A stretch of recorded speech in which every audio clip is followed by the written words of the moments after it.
after the stock continues, we had the option of continuing our contract, but we decided to just take a break. Actually, we had a production deal with Motown after that, and the type of music that we brought to them for the production deal was a little more on the neo-soul type of tip, a little more like on some, Erykah Badu, just a whole nother vibe. And that sound hadn't really hit yet. So it was ahead of its time. Exactly. So it's like they didn't really know what to do with it. They were looking for something more like, your Snoop Dogg's or your Jodeci or your this, that, and the other. Exactly, But at that time, we were kind of going through a transformation, a spiritual transformation as well. So we just decided to just start developing our own music. And basically, we got into the Sons of Light albums, Sons of Light sound. Yeah, now just let's go into Sons of Light. Like, what made you guys go over to Africa and record under the Sons of Light? Was that a life-changing, life-altering experience being over there and just being one with the quote-unquote motherland? Oh man, it was beautiful. I mean, it felt like home. Actually, when we first went to the Gambia, we had a show out there, and we just decided to stay after the show. And we got a nice little spot, and we started working with the local artists, just trying to get the sound quality up a little bit, out there. And basically, it was just a beautiful experience. That's still one of our bases. That helps as far as us getting back in touch with our roots.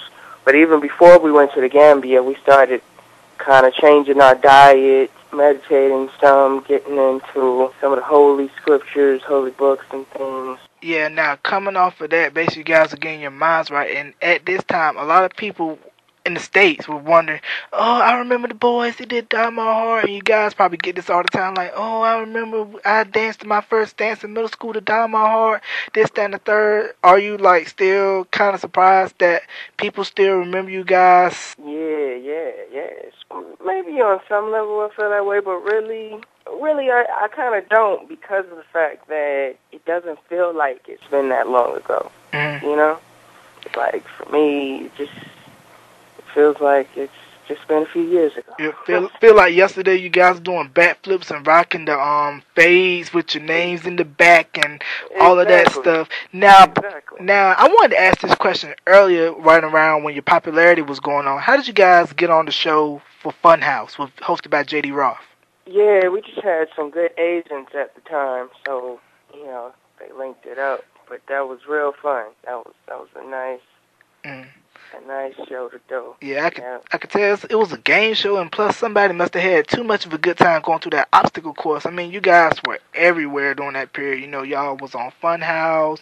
Y'all were in The Woman of Brewster Place with Oprah, Jackie Harris from 227.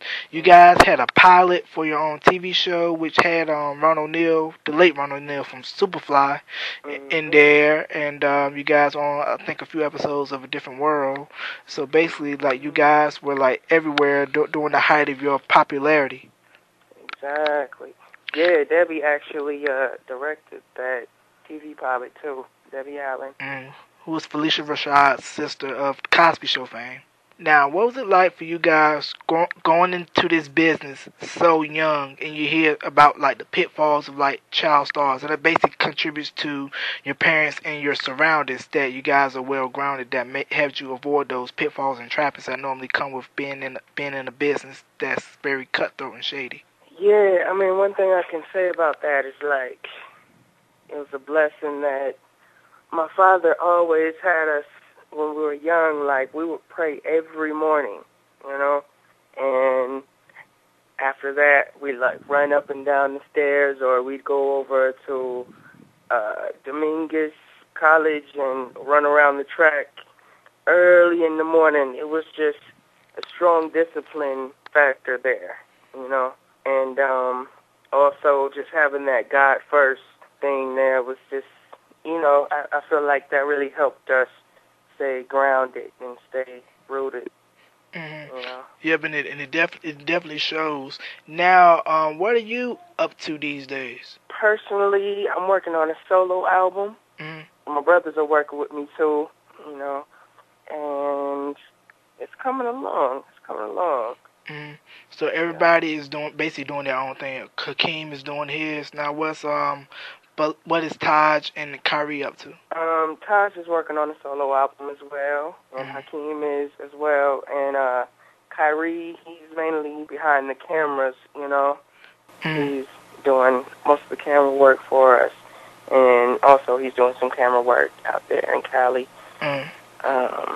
Just shooting for a lot of people, a lot of videos and things.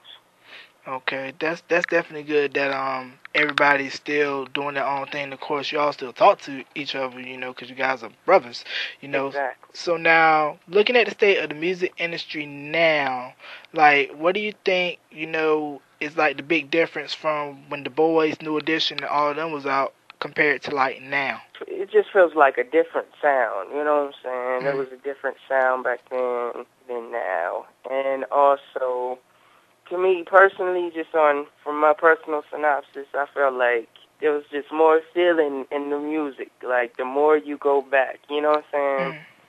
You go back a little bit to, like, some even Boys to Men, you know what I'm saying? There's more feeling there.